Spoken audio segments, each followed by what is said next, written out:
Morning everybody, and welcome to another video. And in this video I want to share with you my thoughts on how to wild camp when life just gets a little bit too busy. So my first tip for you is to be realistic. Life is really busy, but at least it is for me, and I know it is for a lot of you. And we have different amounts of available time to get outdoors and to wild camp. I know a lot of us would like to go out every day if we could. However, there is a reality. So I would say look at the time that you do have available and just kind of be kind to yourself and do it when you can. So if you can only wild camp once a month or maybe every 2 months, then so be it. If you can do it every week, that's great. If you can only do it on Wednesday nights, then that's fine as well. So I would say look at your diary, look at the available time that you have, and just kind of be kind to yourself about it and just think what's actually achievable. Which kind of brings me on to my second point, which is where do you do it in that time that you do have available? Now, some of us are fortunate to live right next door to national parks, and that is absolutely brilliant. Where I am in East London, I don't actually have that today. I'm in a little woodland, which is about a 15-minute walk from my house. And just within those 15 minutes, I feel like I have completely stepped into the wild. I'm not exaggerating. And it feels absolutely amazing.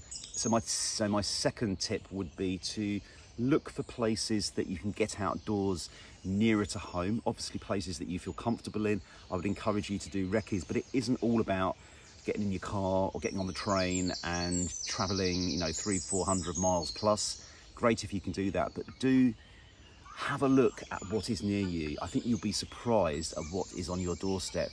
And maybe it might take 1 or 2 recce's for you to feel comfortable for considering that place to be somewhere that you could wild camp. The key thing is to do your homework, to check out that location. If you are going somewhere local, check that you feel comfortable with it. It is somewhere that you could potentially do a wild camp in. And I would say just go for it.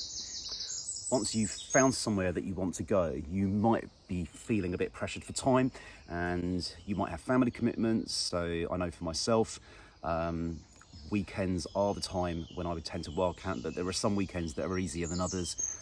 Parental commitments sometimes make it a little bit tricky. So some of the things that I do to get around that is to leave early in the morning. So for example, I arrived in this woodland at 5:30 this morning.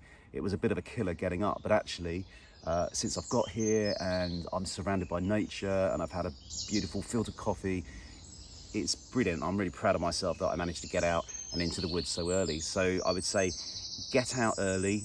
So get your bag ready the night before, get out early. And then my plan today is to get back early. So I'm not actually doing a wild camp today. It's a bit more of a day camp, isn't it?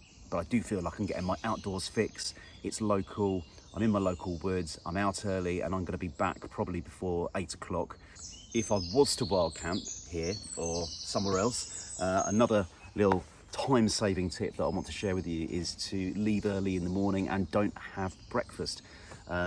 So sometimes I've just thrown my breakfast in the car. I've got one of those kind of porridge sort of cereal bars, and so I have that on the way out. So if you're a bit pressed for time and you need to get back to your family or your job, then you could also leave very early in the morning, forget your breakfast and just get back, and hey, you still had a bit of an adventure.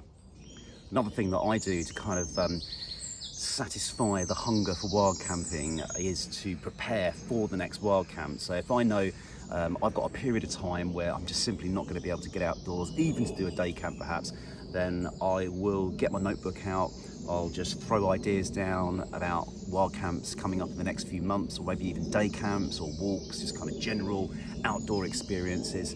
And I will plan, and some of those plans might come to fruition, some might not, but you know what, you are sort of satisfying your outdoors need, if you like. So I really try to get online, look at my maps, plan routes, do a bit of a recce, but like an online recce, I suppose, and I'd really recommend that. And my final tip I've decided to call plan, shop, watch.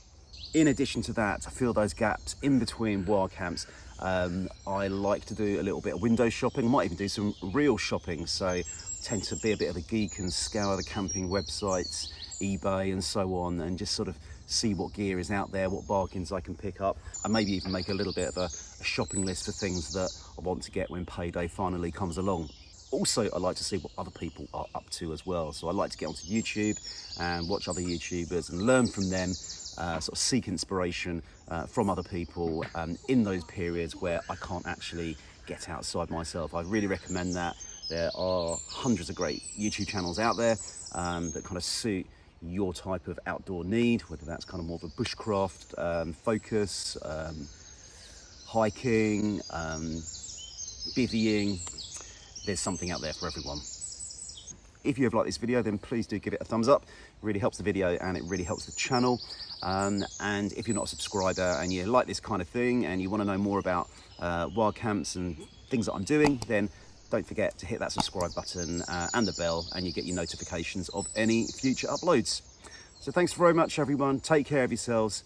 Get outside when you can, and I'll see you soon.